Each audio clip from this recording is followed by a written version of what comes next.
Okay, Daniel, we're going. I'm going. You gonna have your teeth brushed? Stinky breath?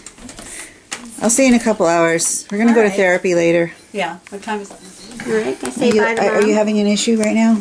Tension? A little spastic tension. Oh, okay. Sorry. Oh, so stressed out right now. Oh, really? I know. I'm trying to get in touch with Dr. Smith's office, and we're piggybacking. I don't remember the name and the number of the neurosurgeon. So, Yeah.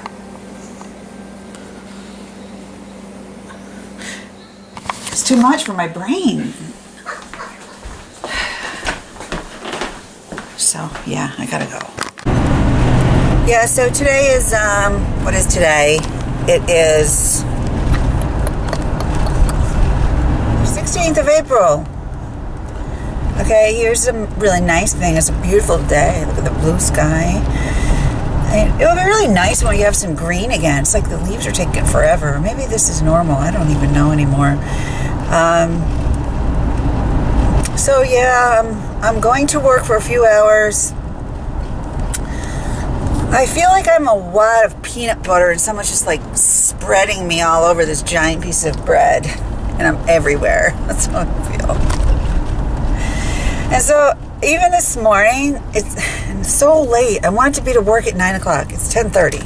This is what happens to me because I'm rushing around. You know, if I want to take a shower, I got to walk the dog, and I got to feed the cat, and scoop the box, and clean things up, and take care of everything. It takes time. So, I don't know. And plus, I have to go slow because of my pain issues, which is very, very frustrating. I would really love to get up and just go exercise, but it takes me a little while to be able to move. If I do get to that point where I feel okay, then I can move. But that's usually about like now. It's like I just can't figure out when to work it into my life. And it's not an excuse. It's just I'm supposed to work and take care of the kids and the house and the bills and the cars and the everything. And so when I get home, I got 7 zillion things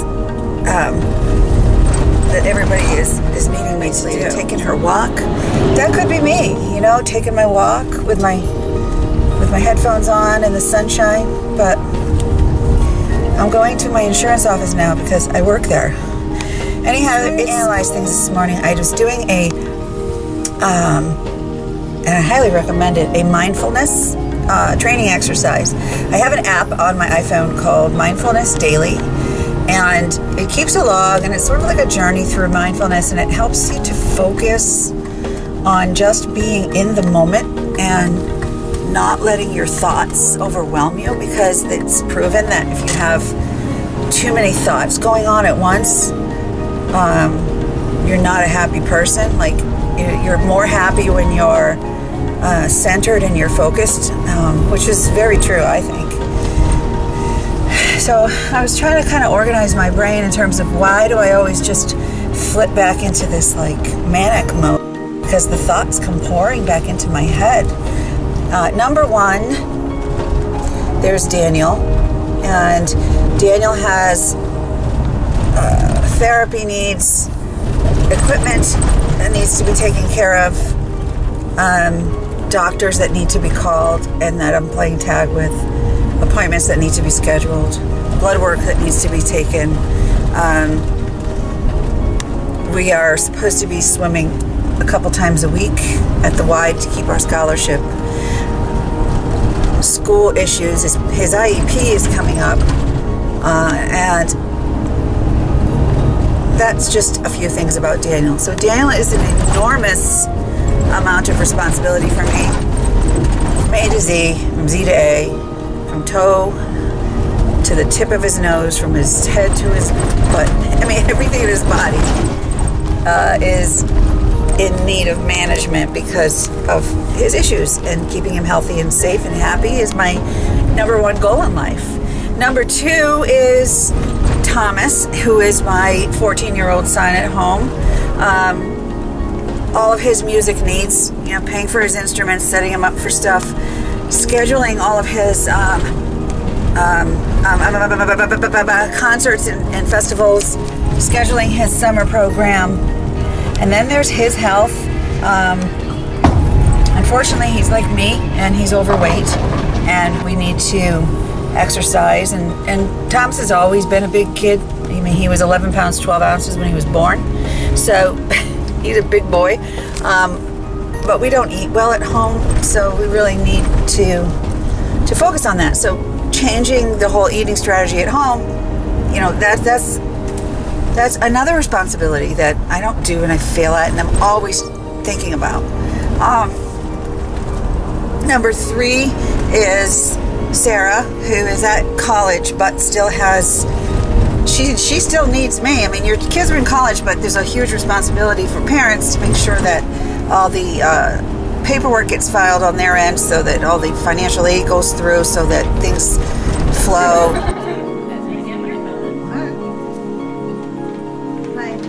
So that everything's paid for. She needs to have some doctor's appointments when she comes home, so I'm trying to help her with that.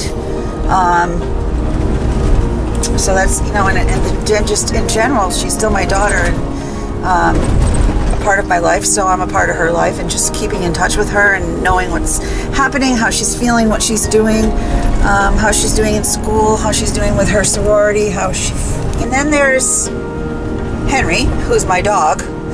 He requires walking. He requires walking a lot because he doesn't have a fence thing. He's a little guy.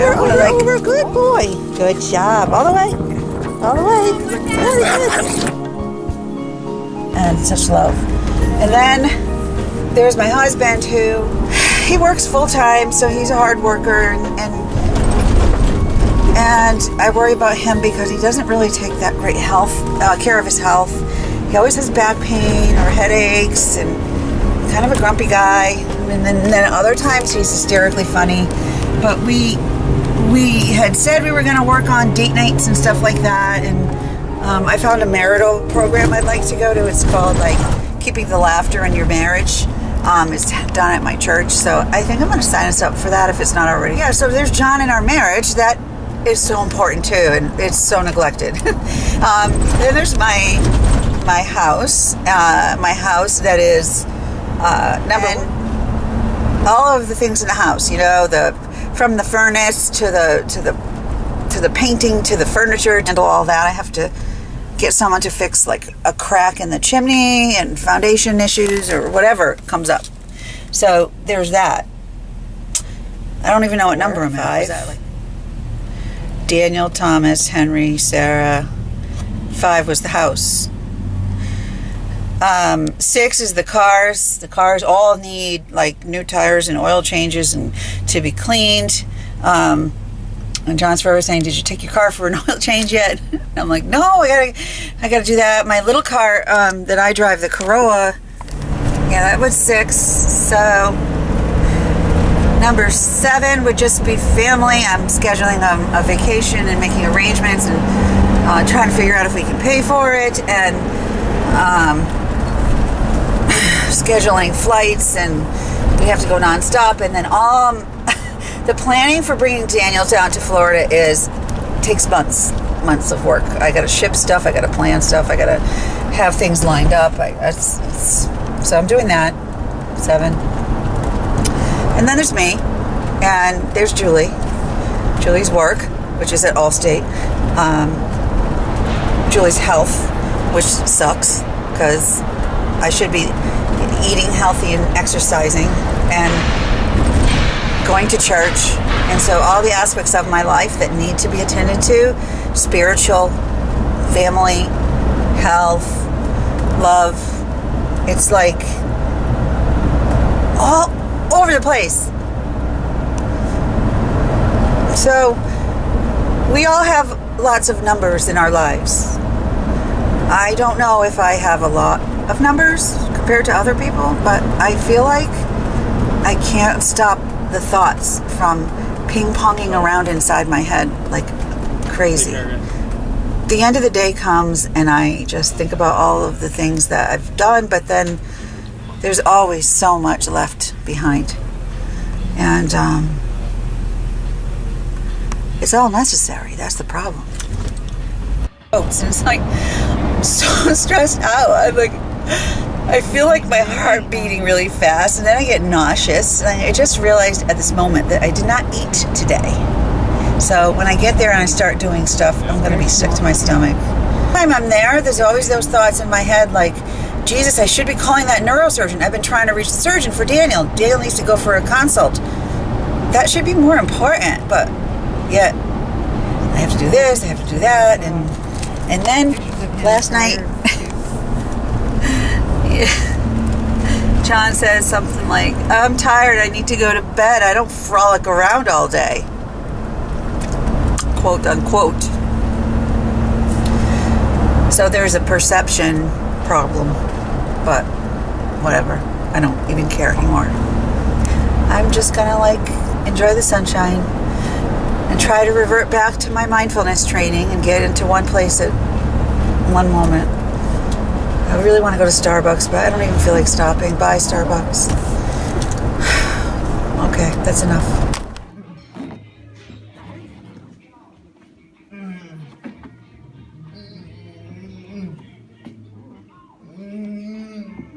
Good boy. Work hard. Yeah, behind you. He's trying to keep your head up. No.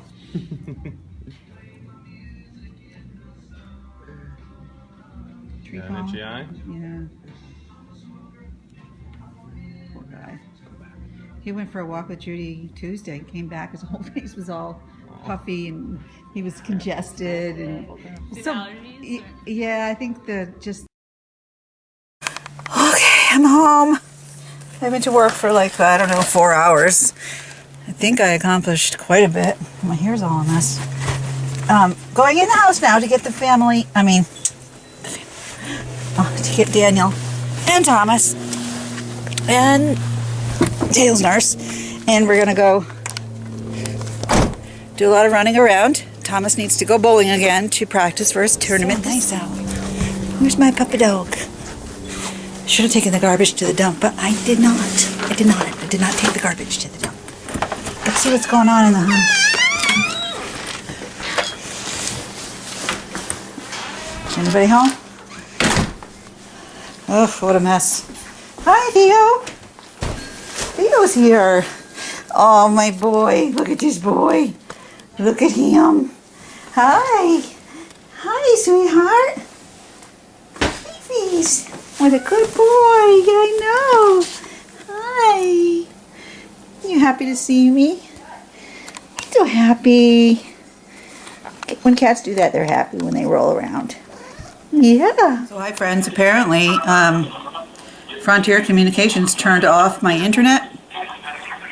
Yesterday, I made a phone call just to get my PIN reset.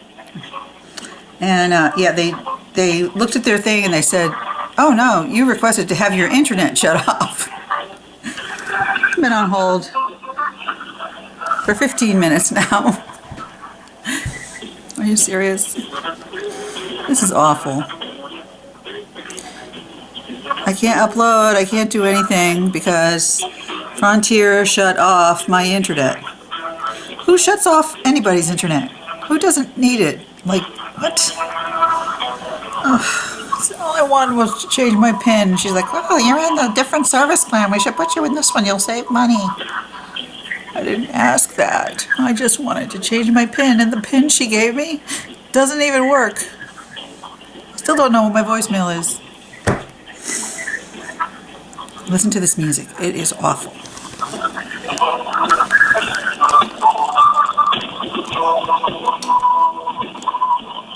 You jamming to that tune? Giving it a little extra room in the groin.